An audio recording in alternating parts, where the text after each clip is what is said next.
En this computer. Hola, ¿qué tal? Muy buenos días. Le damos la bienvenida al licenciado Javier Hernández a esta sesión de asesoría legal gratuita por parte de la Sociedad J. Reuben Clark Law Society a nivel nacional en México. Estamos muy contentos de tener aquí al licenciado Javier con nosotros y esta mañana, o tarde, día, dependiendo de la hora en la que ustedes ven el video, les vamos a hablar sobre asesoría en materia de seguros. El licenciado Javier tiene amplia experiencia en esto y si me permiten voy a leer su biografía. Eh, el licenciado Javier Hernández Pulido es socio del despacho Legacy, agente de seguros SAPI de CB desde el 2014. Tiene participación activa gracias a sus resultados operativos y su liderazgo a través de una trayectoria de más de 30 años en esta firma. Cuenta con una vasta experiencia en ramos diversos de seguro, principalmente en área de beneficios individuales y grupales, es decir, accidentes personales, seguros de deudores, de tutores, de vida y de gastos médicos mayores. Gracias a su formación profesional, su especialidad es interpretar los contratos de seguro y el asesoramiento de siniestros. Como nos podemos dar cuenta, su trayectoria lo ha llevado a desarrollar habilidades de liderazgo, que han permitido una formación profesional de especialistas en diversos ramos del seguro, destacando además que como parte de sus logros se encuentra la mejora sustancial de coberturas de póliza de gastos médicos y de vida, así como optimizar los costos y coberturas para el cliente con base en el análisis técnico y una productiva negociación ante las compañías aseguradoras. Esto es muy importante. La negociación ante las aseguradoras es básico. Y bueno, para finalizar, les comentamos que Javier es licenciado en Derecho por la Universidad de Guadalajara, en donde fue galardonado con el premio Mariano Otero como alumno sobresaliente y se tituló por la modalidad de desempeño académico sobresaliente. Hizo un diplomado de Derecho de Seguros en el Instituto de Estudios Jurídicos y está cursando un diplomado de habilidades directivas en el ITESO. También está certificado por la Comisión Nacional de Seguros y Fianzas como agente de apoderado de seguros con cédula tipo B. Cuenta además con diversas certificaciones en Derecho de Seguros y la prevención en materia de lavado de dinero, así como otras certificaciones y cursos relacionados al sector asegurador. Fue presidente y miembro fundador del capítulo de Guadalajara de J. Reuben Clark Law Society, que es una organización con fines de lucro y que, como sabemos, dependemos de la Universidad de Brigham Young y agrupa abogados de todo el mundo. Es un placer tener aquí al licenciado Javier y sin más por el momento, los dejo en sus manos. Adelante, Javier. Muchas gracias, Lina, y gracias a todos los que en este momento se conectan, a los que posteriormente se conectarán a través de diversas plataformas. Un placer saludarles. Y cuando se me pidió apoyar para dar esta pequeña capacitación en materia de seguros, me sentí muy emocionado porque hay muchas personas que tienen muchas preguntas relacionadas a diversos temas de los seguros. Esta época de pandemia tiene particularmente algunos desafíos adicionales. Preparamos un material sencillo, lo más resumido posible, para que ustedes puedan tener alguna noción de los temas relacionados al seguro. Seguramente surgirán algunas preguntas. Lina nos hará favor de leerlas al final de la presentación. Las responderemos y cualquier otra, con toda confianza, podrán hacerla a través de la página de Facebook y posteriormente Lina nos hará favor de enviarla a nuestro correo. Bien, empecemos entonces. Lo primero que quisiéramos comentarles es la gestión del riesgo. ¿Qué es un riesgo? Es la posibilidad de que se produzca un contratiempo o una desgracia, de que alguien o algo sufra un daño o un perjuicio. Nadie está exento. Si hablamos del ser humano, está sujeto a los riesgos de pérdida de salud. Si hablamos de las pertenencias de un humano, llámese un vehículo, llámese una casa, una empresa o cosas menores, un electrodoméstico, una bicicleta, todo está sujeto a ese contratiempo o a esa desgracia llamado riesgo. Ahora, ¿qué hacemos con los riesgos? Tenemos tres posibilidades. Los asumes con tus recursos y te haces cargo de él. Por ejemplo, tienes un vehículo, chocas y con tu dinero pagas la reparación por colisión o pagas los daños y perjuicios por atropellamiento de alguien. Entonces, si tú tienes el dinero suficiente, los recursos, tú asumes ese riesgo y te haces cargo de él. Otra posibilidad que tienes de hacer con el riesgo es mitigarlo cuando tomas medidas para que su impacto sea menor. Por ejemplo, tienes tu casa y le pones protecciones metálicas para evitar que alguien se meta y te robe, que sufra un daño. O la construyes con la suficiente firmeza buscando que en caso de un temblor sufra el menor daño posible. Lo estás mitigando. Pero también puedes transferirlo a otra entidad para que lo asuma por ti. Por ejemplo, a una aseguradora. Entonces, tú tienes esas tres posibilidades. Asumirlo con tus recursos, mitigarlo a través de algunas medidas o transferirlo. Pero definitivamente no puedes quitar el riesgo. Así es que en esta presentación te explicaré acerca de esta transferencia de este riesgo a las aseguradoras. Lo primero que quiero platicarte ahorita, sobre todo en época de pandemia, es lo que está sucediendo ahorita en este momento. Quiero que tomes en consideración que esta es una gráfica de comportamiento prácticamente de un año. Quisiera que observases que en el mes de abril de 2020 pusimos ahí el Viernes Santo de aquella época. ¿Cómo se comportó la tendencia y los contagios a partir de ese y de ciertos eventos que se dieron a lo largo del año? Fíjate cómo incrementó de Viernes Santo al Día de las Madres. El hecho de no seguir con algunas medidas que hubieran mitigado tu riesgo, de lo que hablábamos en la lámina anterior, hizo que de pronto estuvieras en un mayor riesgo. No lo mitigaste por no usar cubrebocas, por no usar sana distancia y por no seguir las recomendaciones, y observa cada una de las actividades que se fueron dando a lo largo del año. Cada actividad trajo por consecuencia un aumento en la posibilidad del riesgo de contagio. Y entonces, observa cómo tuvimos en el mes de enero una cúspide elevadísima con el caso de los contagios. Ahora, esta tendencia es lo que en las aseguradoras se pudo ver, porque a nivel general, estas tendencias, aunque se comportaron de manera similar, desde luego a nivel general fueron mucho más altas. Esto es lo que observamos adentro del sector asegurador. Personas que teniendo póliza de gastos médicos o seguro de vida hicieron uso de él. Ahora que estamos en el mes de marzo, porque esto tiene un corte al 18 de marzo, vemos que aunque hay un descenso, creemos que a partir de ahora, de estas fechas, que son el inicio de la Semana Santa, tendremos una tendencia elevadísima. Y aquí, hablando del riesgo, es cómo lo mitigas.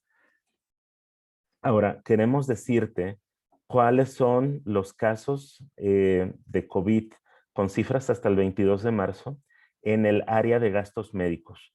Porque esto es importante. ¿Cómo transferimos el riesgo de la salud, sobre todo ahorita en época de pandemia? Y eso se transfiere a una póliza de gastos médicos mayores. Actualmente, en el sector asegurador, se han presentado más de 30,000 casos de COVID, con un costo promedio de 451,000 pesos en promedio. Desde luego hay casos más elevados y casos menos elevados. El monto acumulado de indemnizaciones por parte de las aseguradoras es de 13,672 millones de pesos. Actualmente, las defunciones en el sector asegurador suman ya 2,044. Y creo que es un dato que está mal porque tenemos otro dato para el seguro de vida. En un ratito más te lo damos. Pero pareciera ser que estos sean personas que tenían seguro de gastos médicos mayores. Bien, 6 de cada 10 casos se están presentando solamente en estas entidades: Ciudad de México, Estado de México, Nuevo León y Jalisco. El 60% de los casos está concentrado ahí, sobre todo porque tienen mayor movimiento. Son entidades con mucho movimiento. El monto más alto de indemnizaciones se está dando a las personas de 50 a 59 años. De esos 13 millones que mencioné hace un ratito, casi 4,000 millones de pesos se está dando en ese rango de edades. La mayoría de los casos, de los 30,000 que mencioné, se están dando en personas del sexo masculino. Más o menos un 60% de las personas que estaban aseguradas eran del sexo masculino y que hicieron uso de la póliza de gastos médicos mayores. Y eso representa en costos 10,704 millones de pesos de los 13,672 que había mencionado. 58% de los casos superan en promedio los 451,000 pesos de atención hospitalaria. Eso te habla de lo que tú tendrías que tener para asumir frente a la enfermedad. Pero en un ratito más te voy a explicar si esa cantidad es suficiente. Hemos tenido casos tan costosos por arriba de los 15 millones de pesos en personas enfermas de COVID. Ha habido casos menos costosos, desde luego. Así es que la pregunta importante en este momento, refiriéndome a mi lámina inicial, ¿tú puedes asumirlo con tu dinero? ¿Podrías asumir una enfermedad? ¿Podrías mitigarla a la mejor o deberías de transferirla? Durante la presentación voy a hacer referencia siempre a la lámina 1. ¿En qué situación estás ahorita? ¿Puedes asumirlo? ¿Puedes mitigarlo o debes transferirlo? La siguiente lámina tiene que ver con los seguros de vida. La que vimos hace un rato es de los seguros de gastos médicos. Ahorita tenemos 67,000 casos de las personas aseguradas y se les está indemnizando aproximadamente con 236,000 pesos. Desde luego hay casos mayores y casos menores. Hay personas que murieron por COVID que tienen una suma asegurada mayor u otras menor. El total de las indemnizaciones hasta ahorita en el seguro de vida es cercano a los 16,000 millones de pesos. Aquí se comporta un poquito distinto que la lámina anterior. Aquí 4 de 10 casos, el 40%, se está dando en Ciudad de México, Estado de México y Veracruz. Interesante el fenómeno. Así es que toma en cuenta dónde es que se están dando más los casos y qué entidades tienen una mayor cantidad de personas aseguradas. 41,000 de los 67,000 casos que te mencioné están en el rubro de los 50 a los 69 años. Significa que esa edad está siendo golpeada fuertemente en lo que se refiere a defunciones. Y los masculinos representan un 78% de todos los casos. Así es que en el sector asegurador se comporta un poquito diferente de cómo se comporta el COVID a nivel nacional. En esta lámina, en la industria de seguros, quiero decirte que las aseguradoras se enfrentan los riesgos que actualmente estamos viviendo con 3.3 veces el capital que se requiere por ley. Es decir, son solventes, no tienes que preocuparte. Cuando pienses en transferir un riesgo a una aseguradora y pienses si la aseguradora va a responder sí o no, debes de recordar que tienen los recursos 3 veces más de lo que se requiere.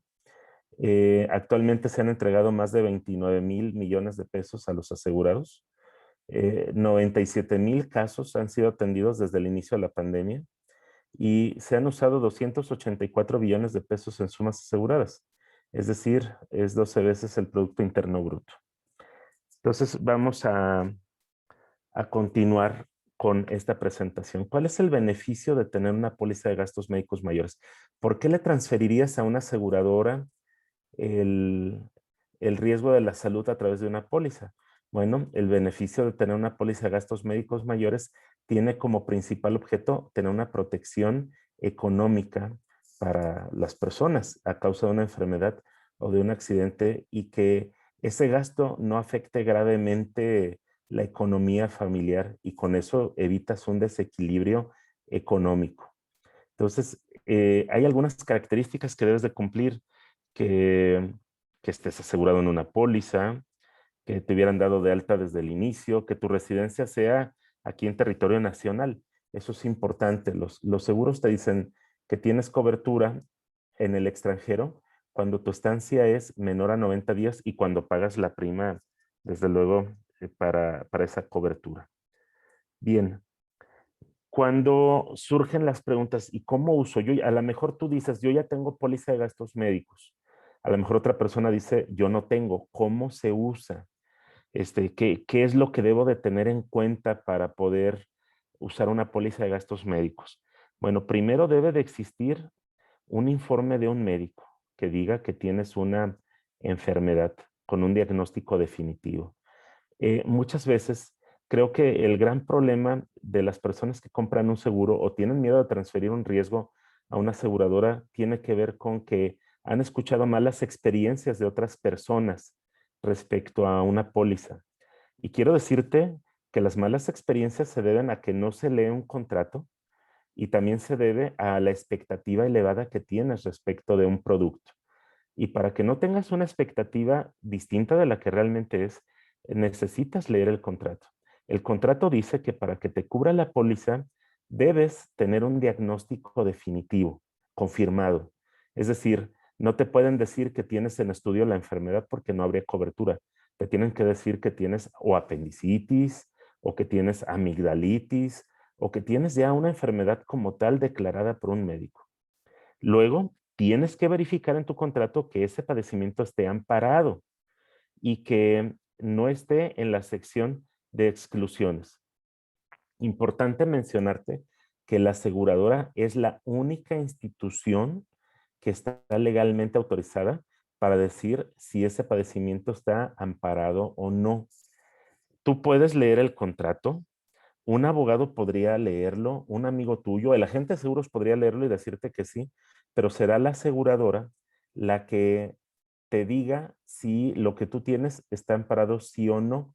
Lo que hacen algunos agentes de seguros como nosotros es darte una orientación, analizando el contrato y diciéndote, mi opinión es que probablemente sí esté amparado, pero la institución, la aseguradora es la única autorizada. Siempre en cada reclamo que tú hagas, tienes que pagar algo que se denomina deducible y coaseguro. No te salvas de ello. Así es que es importante que lo tengas en mente. Ahora, te voy a dar un ejemplo común de lo que es un plan de seguro de gastos médicos mayores. Este es un ejemplo de una empresa. Este ejemplo le dan a sus empleados 2 millones de pesos para cubrir una enfermedad y o un accidente. Es muy común que le den 4,000 pesos de deducible. Esta es la cantidad que él tendría que cubrir. No es lo más común en las pólizas individuales, pero sí en las pólizas de un grupo. El coaseguro es una participación sobre el total de los gastos, que usualmente es del 10%. El tope de coaseguro, que aquí tú ves, es común en algunas aseguradoras, 100,000 pesos. Y ahorita te voy a explicar qué es eso. Y habla aquí de algunas urgencias en el extranjero. Ahora, déjame explicarte en la parte derecha, en un ejemplo de reembolso de gastos médicos. Si tú hubieras gastado 150,000 pesos en una enfermedad, lo primero que tienes que descontar de esa indemnización son los 4,000 pesos que tengas de deducible. Hay pólizas que tienen deducibles más elevados, tómalo en cuenta si es que tú ya la contrataste. Como verás, si yo resto a 150,000 los 4,000 pesos, quedan 146,000 pesos. Y luego dice, coaseguro del 10%. Es decir, que sobre esos 146,000, a ti te toca pagar 14,600 pesos adicionalmente. Por lo tanto, la aseguradora te estará reembolsando 131,400. Es importante dimensionarte cómo funcionan para que de alguna forma tú sepas que al contratar un seguro de gastos médicos siempre hay una participación de tu parte.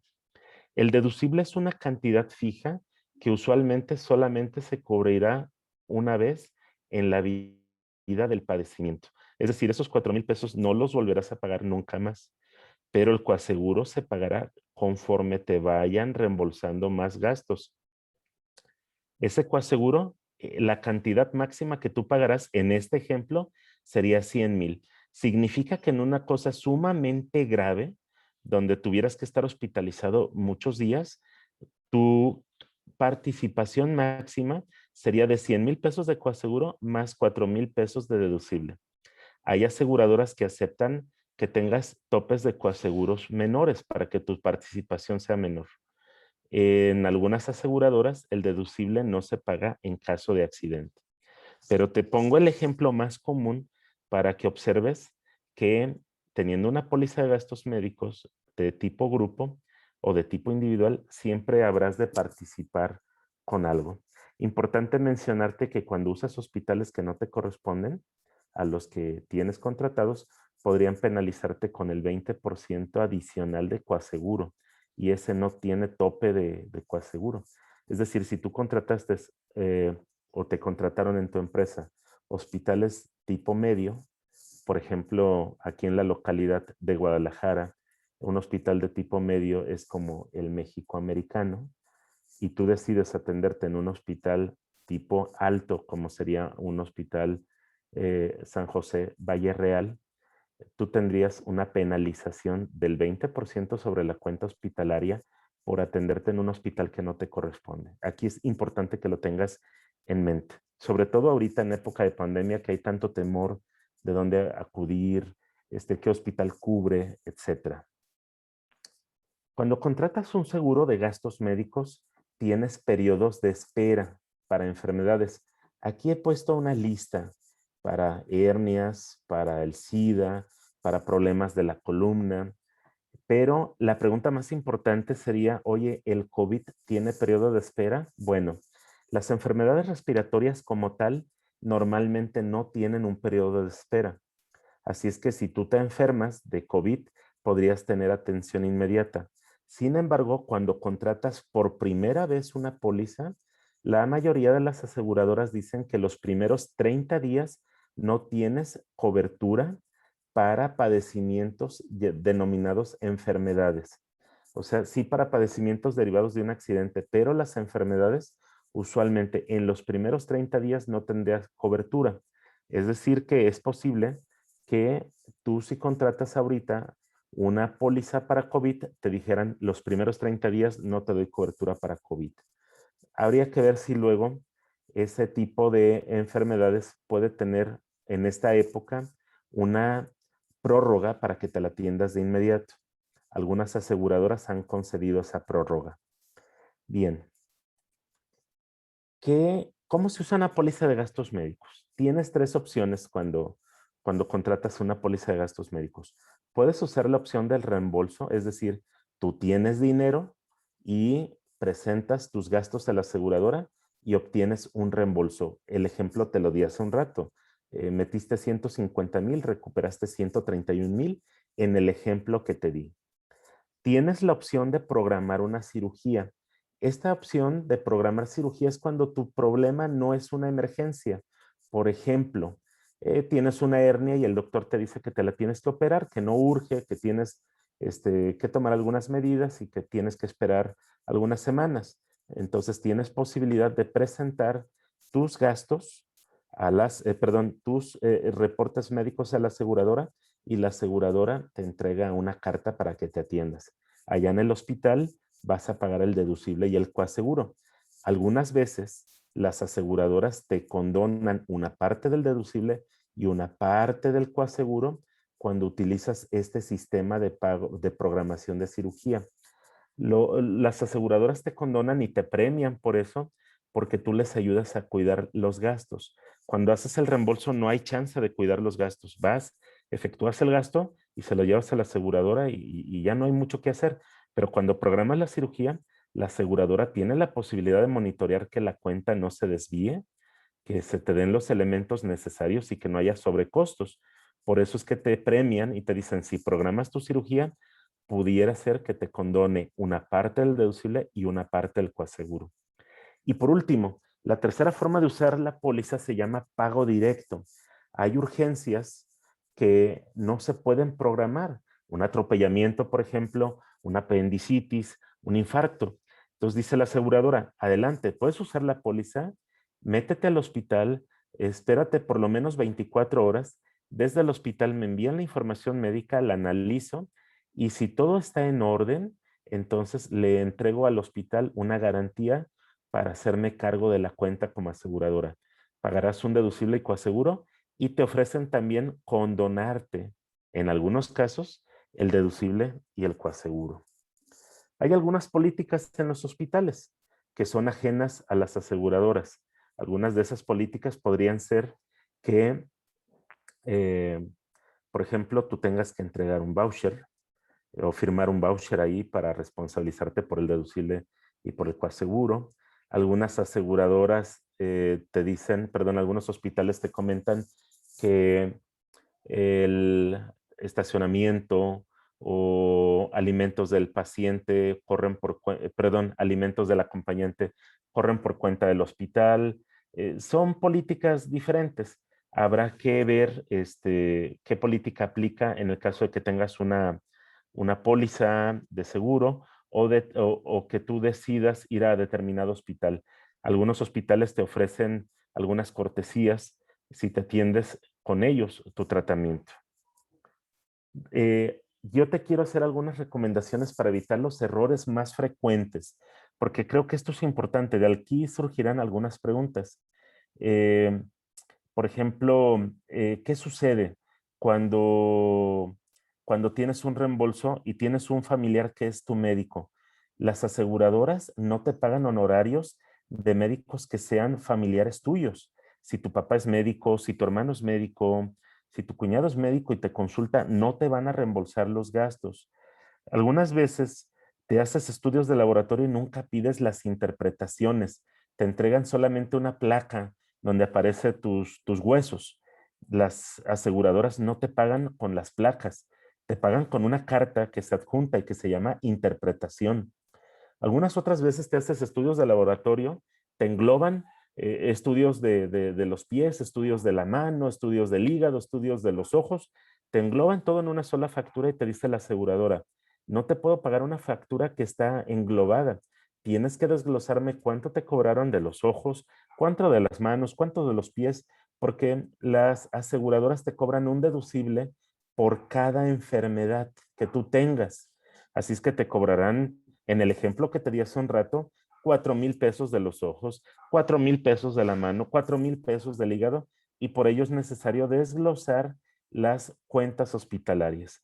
Cuando no pones el número de siniestro en un reclamo, la aseguradora no sabe identificar si ese siniestro es el del corazón, si ese siniestro es el del diabetes, si ese siniestro es el de los ojos. Y cometemos esos errores y debemos de decirle a la aseguradora, esta factura que te traigo es para los ojos y es el siniestro número 25.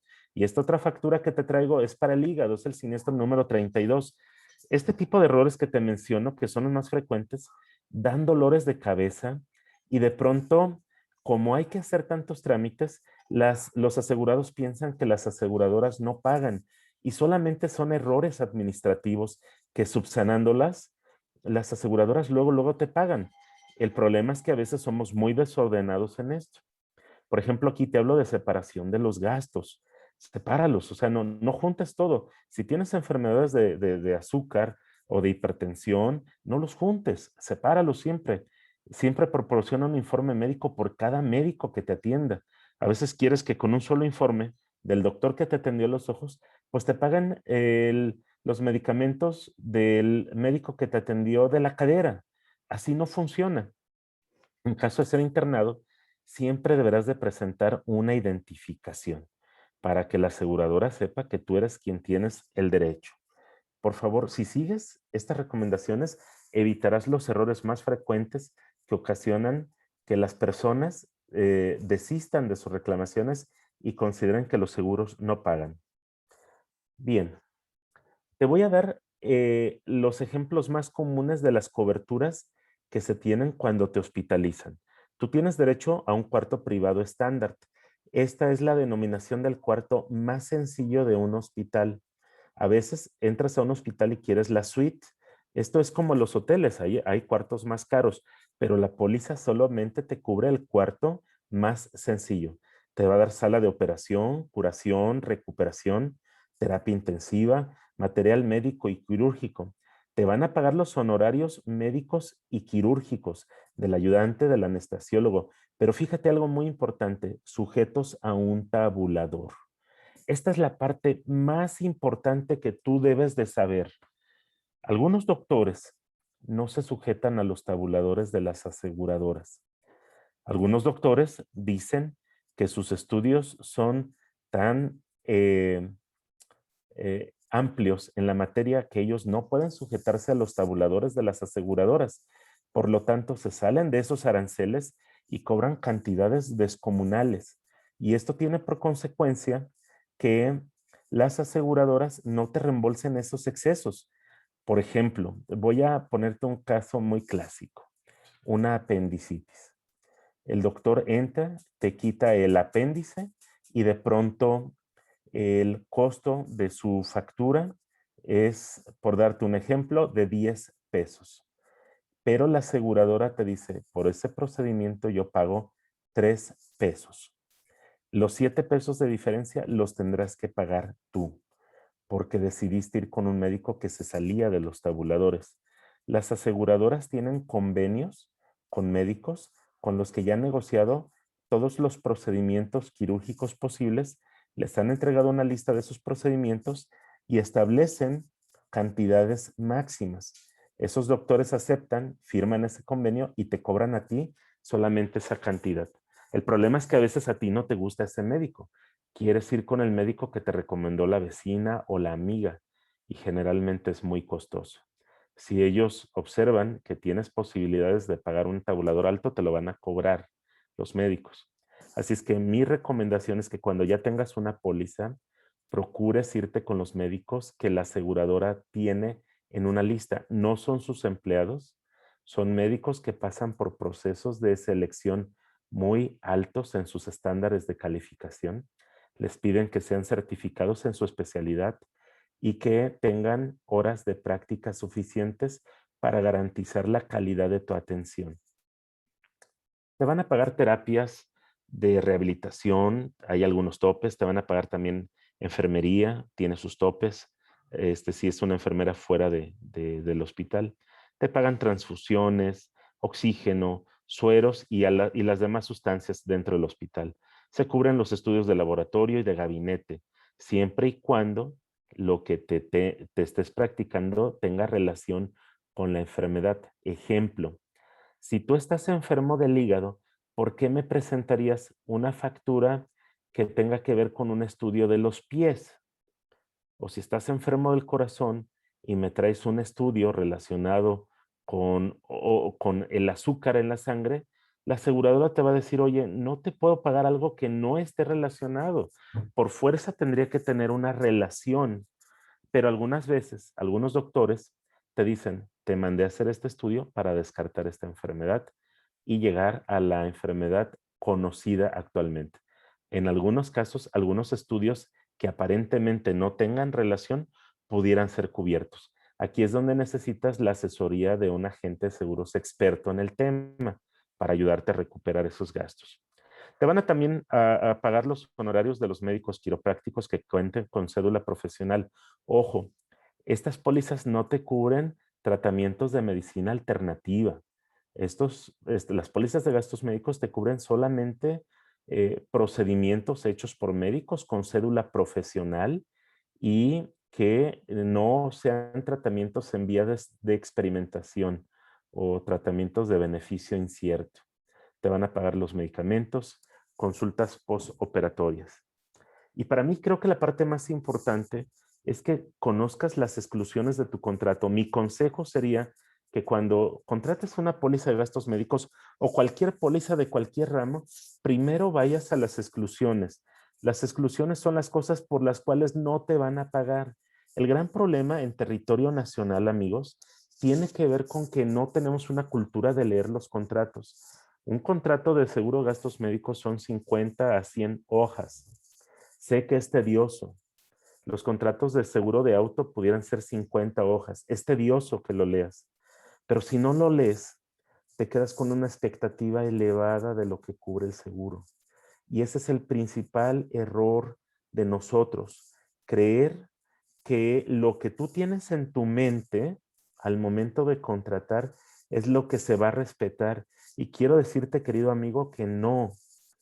Se va a respetar lo que venga en el contrato, no lo que tú crees, no lo que te dijo el agente de seguros.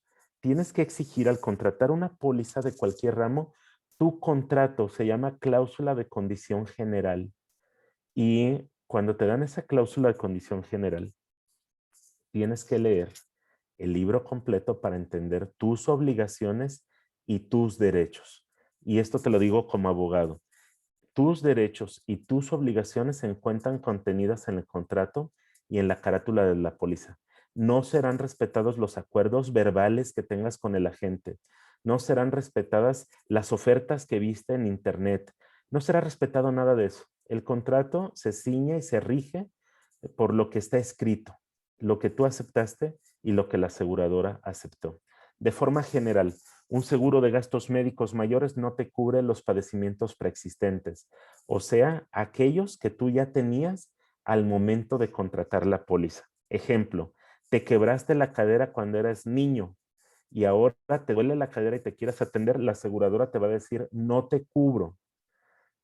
Otro ejemplo, tienes azúcar, diabetes y contratas la póliza y quieres que te cubran el azúcar o el diabetes, no, porque ya lo tenías. La aseguradora solamente te va a cubrir padecimientos que se originen por primera vez después de contratar la póliza y siempre y cuando supere los periodos de espera que mencionamos en las láminas anteriores. No te van a cubrir el uso de la motocicleta en la autopista, en la carretera, como un ejemplo. Son las principales exclusiones. No aplican en todas las aseguradoras, no aplican en todos los productos, pero te doy ejemplos de algunas, ¿no? Eh, por ejemplo, si consumes alcohol o tomas drogas, no hay cobertura si te pasa algo, un accidente en estado de ebriedad o una cirrosis hepática por consumir alcohol no está amparada. Si tienes problemas de menopausia, por ejemplo, hay aseguradoras que no lo cubren. Si te tomas algunos tratamientos preventivos, no te cubre. Las pólizas en México no son preventivas, amigos. Son pólizas correctivas. Si tú te haces estudios para ver cómo andas, no te cubre. Tienes que hacerte un estudio y de ahí sale una enfermedad. Bueno, entonces la aseguradora ya entra. Pero si te haces estudios solamente para ver cómo estoy, no te cubre. Acuérdate que la regla general es que haya un diagnóstico definitivo y que el gasto que hiciste se relacione con ese diagnóstico. Si tú te automutilas, si te suicidas, si no te moriste, o sea, quedaste lesionado, a lo mejor te colgaste y no moriste, nada más quedaste inválido por esa acción, no va a haber cobertura, amigo. Por ejemplo, no hay tratamientos para la infertilidad, la impotencia, la disfunción eréctil, no hay cobertura para comprar vitaminas, leche maternizada, complementos alimenticios, no va a haber cobertura para medicamentos que no tengan autorización de la COFEPRIS. Por ejemplo, también, si tú quieres aumentar o disminuir de peso, no te la pagan. Algunas pólizas sí, algunas no. Si tú te quieres, si tú tienes problemas de anorexia o bulimia, no hay cobertura. No hay cobertura para la compra de lentes o de anteojos. Tampoco para los tratamientos dentales, por enfermedad. Solamente los accidentales. Otra cobertura que no tendrías son los gastos que excedan el gasto usual y acostumbrado, lo que te decía hace un rato. La aseguradora te paga una cantidad determinada por algún padecimiento con algún tabulador de un médico y si ese médico te cobra además, la aseguradora no lo cubre. Entonces, son algunos ejemplos, no son todas, desde luego hacen falta, pero quise ponerte en una lámina las más comunes. Ahora, estamos a punto de terminar para entrar ya a la sección de preguntas y respuestas. Quiero presentarte también el seguro de vida, yo le puse aquí de grupo, porque es el más común. Los seguros de vida individuales o las pólizas de gastos médicos individuales las tienen solamente el 5% de la población, pero las pólizas de gastos médicos grupo o las pólizas de vida grupo las llega a tener un sector más amplio de la población porque te las compra tu patrón, pero tienen similitudes las individuales y las grupales. Hay diferencias menores y me estoy concentrando en las principales coberturas similares. Un seguro de vida tiene una cobertura que se llama cobertura básica y tiene otras coberturas que aquí enumeré como muerte accidental, pérdidas orgánicas, pago de la suma asegurada por invalidez, exención del pago de primas por invalidez. Es más común que tú llegues a tener un seguro de vida por tu empresa a que tengas un seguro de gastos médicos mayores. Quiero enfocarme ahorita en el seguro de vida que es el más común, que en tu empresa te digan, oye, te estoy dando un seguro de vida. Es importante que tú preguntes, ¿qué cobertura tengo? La cobertura básica, ahorita la vamos a explicar, y estas otras coberturas que ves aquí en pantalla. ¿Por qué es importante? Porque eso te daría derechos para que tú sepas que puedes decirle a tus beneficiarios que pueden cobrar en caso de que tú fallezcas. Ejemplo, la cobertura básica es que si te mueres, la póliza le pague a tus beneficiarios. Eso es lo básico. Esa es la cobertura mínima que puede tener un seguro de vida, que en caso de fallecimiento del titular, le entreguen una suma asegurada a las personas. Y ese tipo de muerte sería por cualquier causa, por enfermedad, accidente e incluso suicidio. Importante porque algunas pólizas de grupo incluyen la posibilidad de que por suicidio te cubran desde el primer día que estés asegurado. En las pólizas individuales deben de pasar por lo menos 2 años antes de que te cubran la muerte por suicidio. Hay una cobertura de indemnización por muerte accidental. Eso significa que aparte de la cobertura básica, aparte del dinerito que ya le darían a tu familia cuando tú mueres, tienes derecho a una suma asegurada adicional si mueres accidentalmente. Otras personas lo conocen como la doble indemnización. Ejemplo, vas manejando, chocas y falleces. A tu familia le corresponde una indemnización de la cobertura básica. ¿Cuánto dinero? El que haya contratado tu patrón.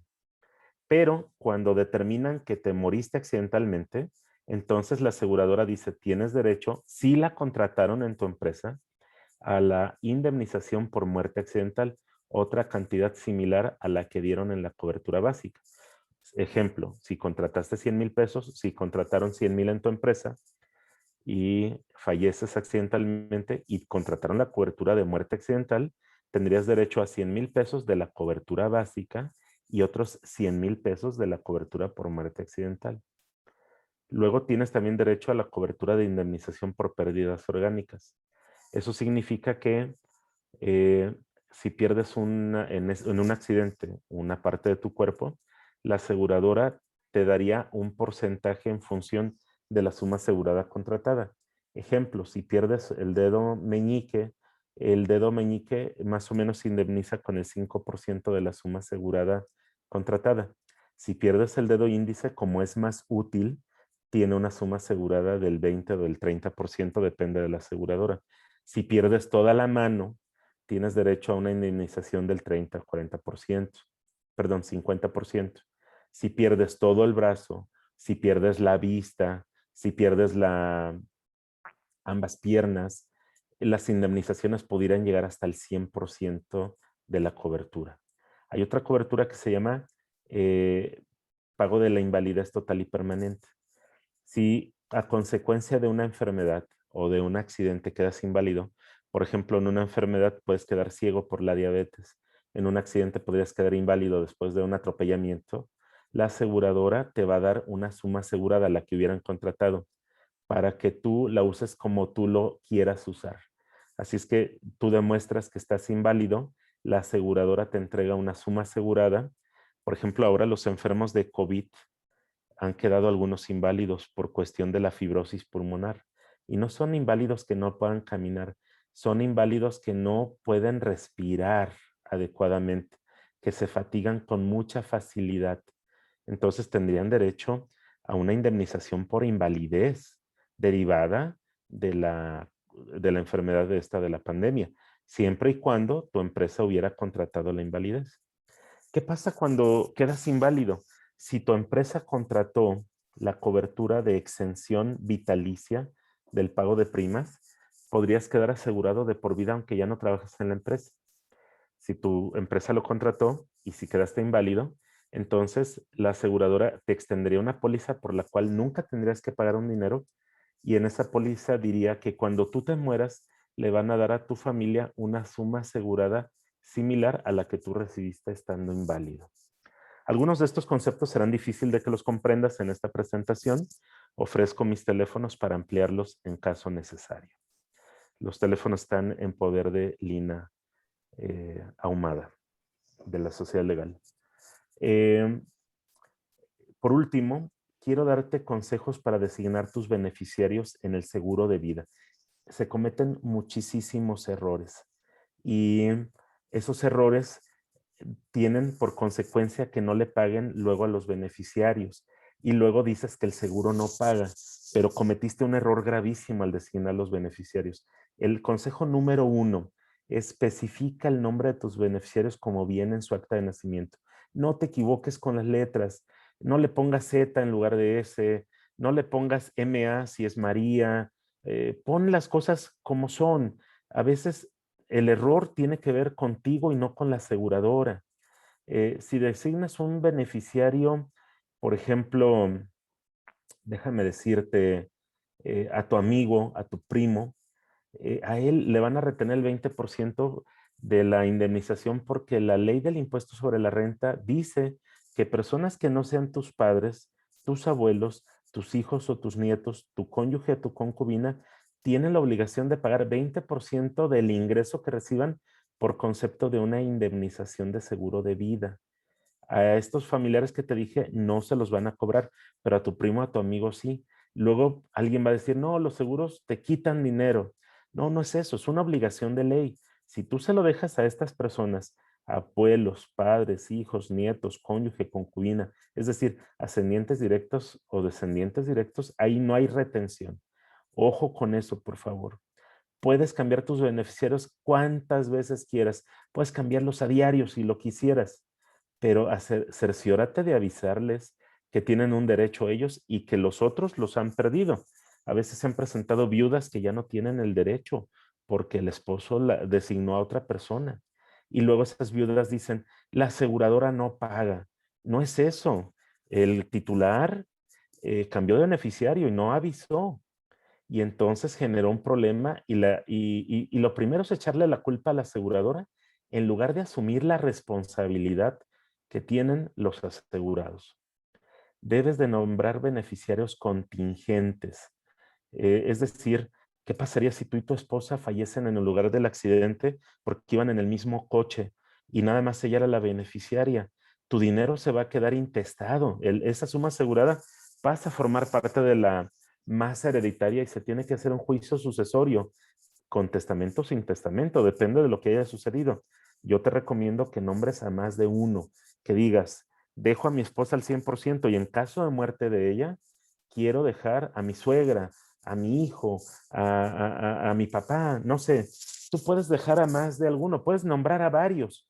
Si fallecen más de uno en un accidente, como ha sucedido, y si sobrevive uno, la suma asegurada automáticamente de los que fallecieron le pasa al último beneficiario. No hay que hacer ningún procedimiento legal para eso. Te recomiendo nunca nombrar menores de edad como beneficiarios porque no pueden cobrar la suma asegurada. Si tú nombras a un chiquito de 2 años, va a tener que esperarse 16 años hasta cumplir la mayoría de edad para recibir el dinero. Te recomendamos nombrar siempre un mayor de edad.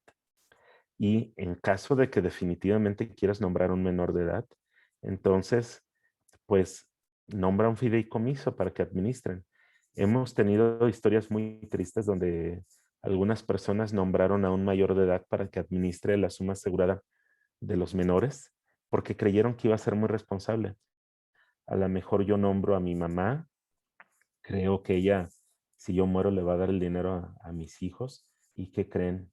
A lo mejor ella tenía un compromiso en ese momento más fuerte, eh, pensó que lo podría librar, usa la suma asegurada mía y se la da a un acreedor y mis hijos se quedan sin nada. Es muy triste eso, pero es muy frecuente. Ojo cuando designen beneficiarios. ¿A quién están dejando? ¿A una persona responsable? Lo dejo sobre su conciencia, queridos amigos. No me resta sino despedirme de ustedes agradeciendo mucho la atención que han dado a esta presentación. Quise presentar de manera muy resumida lo que es la forma de transferir riesgos a una aseguradora, pero desde luego está en tus manos asumirlos o mitigarlos. Y ahora entraremos a la sección de preguntas y respuestas con Lina Ahumada. Javi, excelente presentación, un muy buen material, de verdad, felicidades, gracias por toda esta información tan importante. Voy en este momento a hacer esta sesión de preguntas y respuestas, tenemos ya algunas preguntas y también al final me gustaría cerrar con algunos takeaways o digamos consejos generales que tomé de tu presentación, si me permites. Si gustas, vamos a las preguntas y una de ellas es, una persona pregunta, tengo una póliza de gastos médicos. ¿Cómo afectará el costo por la pandemia de COVID-19? Muy, muy interesante la pregunta, Lina. Fíjate que hay una aseguradora, me voy a reservar el nombre, hizo incrementos en el mes de agosto del año pasado y fueron incrementos muy fuertes en función de la pandemia, pero estamos acostumbrados a que las aseguradoras incrementan cada año. Esta aseguradora nos acaba de avisar de un incremento ahora en abril. Está haciendo otro incremento y va a ser otro en agosto de este año. ¿Cómo nos va a impactar? Nos va a impactar fuertemente en las tarifas. Es decir, esta persona que ha preguntado ahorita, ¿cómo le va a impactar? Estos costos de los que hablé en una de mis láminas que tienen que ver con la cantidad de siniestros y los montos que paga la aseguradora van a hacer que tu póliza tenga un incremento fuerte este año y probablemente el año que entra. El siniestro por COVID-19 pasó a ser una de las catástrofes para la industria aseguradora más grandes que ha existido en todas sus épocas. De hecho, se está acercando a ser ahorita la segunda catástrofe en costos, pero como el costo o los gastos van en aumento, algunos especialistas pronostican que será la más cara incluso que los huracanes que han destruido ciudades completas. Qué interesante. Tengo aquí otra pregunta que dice, si tengo póliza de gastos médicos, ¿tengo alguna restricción para atender si soy contagiado por COVID? O sea, que me atiendan por tener COVID. Fíjate que la mayoría de las pólizas no, te lo atenderían como te atienden como decirlo, una neumonía, o te lo atenderían como cuando se presenta una gripa muy fuerte. El Como problema enfermedad principal, respiratoria. así es, el problema principal tendría que ser que estés contratándola por primera vez y estés dentro del periodo de espera de los 30 días Mm, o que estés ya enfermo de COVID y quieras contratar la póliza por primera vez y te digan, tu padecimiento es preexistente. Esas serían las únicas dos cosas en las que yo vería que habría un problema. Muy bien, gracias, Javier. Eh, aquí tenemos otras varias, no voy a, son ya bastantes, entonces voy a limitarla a dos más y ya si alguien más tiene alguna otra pregunta, pues las podemos solventar vía este correo o por Facebook. Nos preguntan, yo no tengo póliza de gastos médicos. ¿Realmente es importante contar con una en esta pandemia? Pues mira, lo que te platicaba al principio, a ti y a toda la audiencia, es que en el riesgo podemos asumirlo con nuestros recursos, podríamos mitigarlo haciendo caso de las restricciones de la autoridad o podríamos transferirlo. Si no tiene una póliza de gastos médicos esta persona, yo Ujú. creo que ella tiene la cantidad suficiente de dinero para asumirla. Tuve un caso en el mes de enero donde lamentablemente fallece este asegurado junto con su esposa de COVID en el siguiente mes, en febrero. Duraron hospitalizados 45 y 47 días más o menos. El costo de hospitalización de uno de ellos subió arriba del 1,5 millones y ya no había recurso después. La familia tuvo que asumir con sus recursos los días restantes.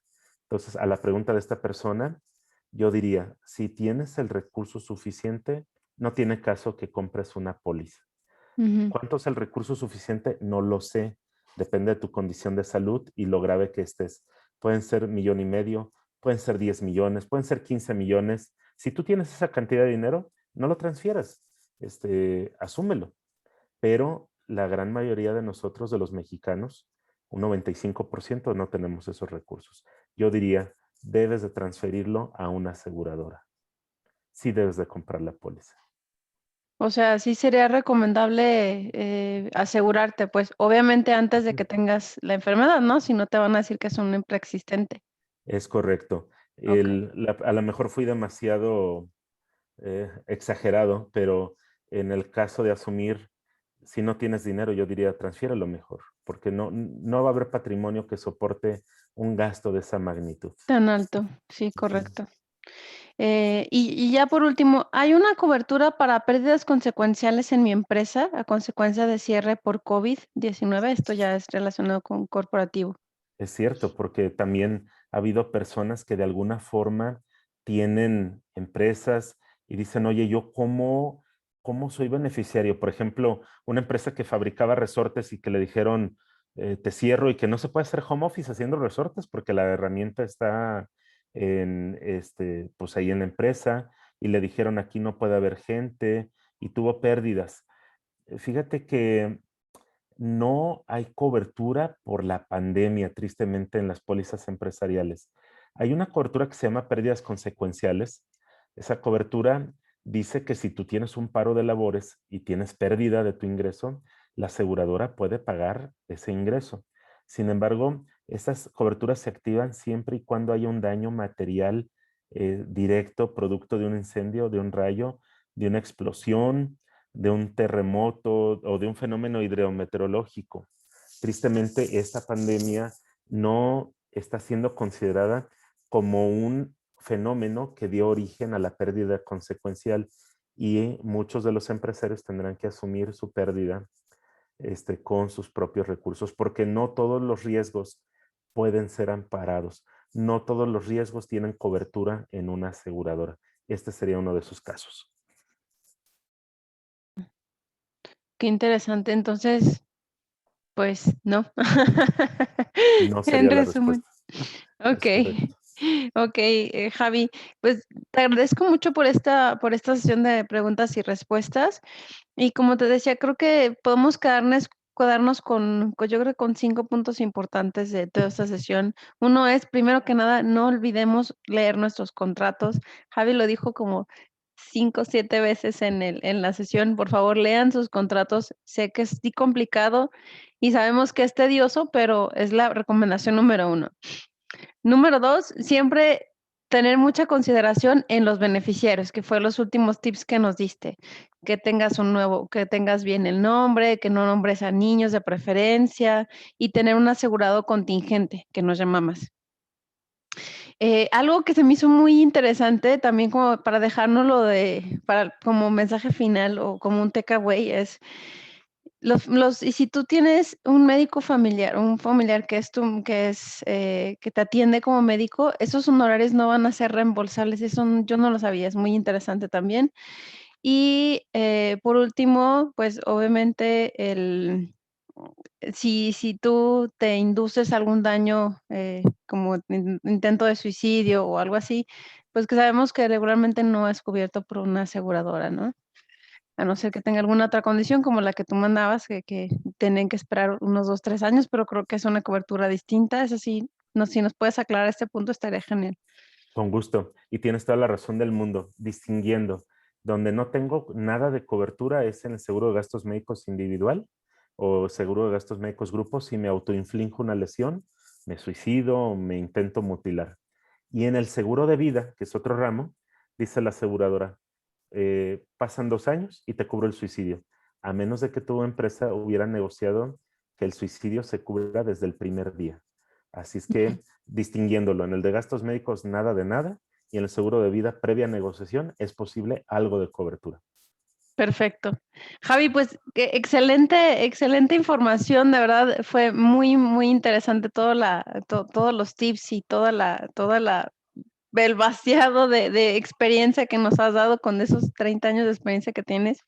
Te agradecemos mucho este espacio y pues sin más, le agradezco a todo el mundo por su conexión, por su interés en el tema y estamos a sus órdenes en J. Ruben Clark Law Society, capítulo México. Un abrazo a todos. Gracias. Un abrazo fuerte, Lina.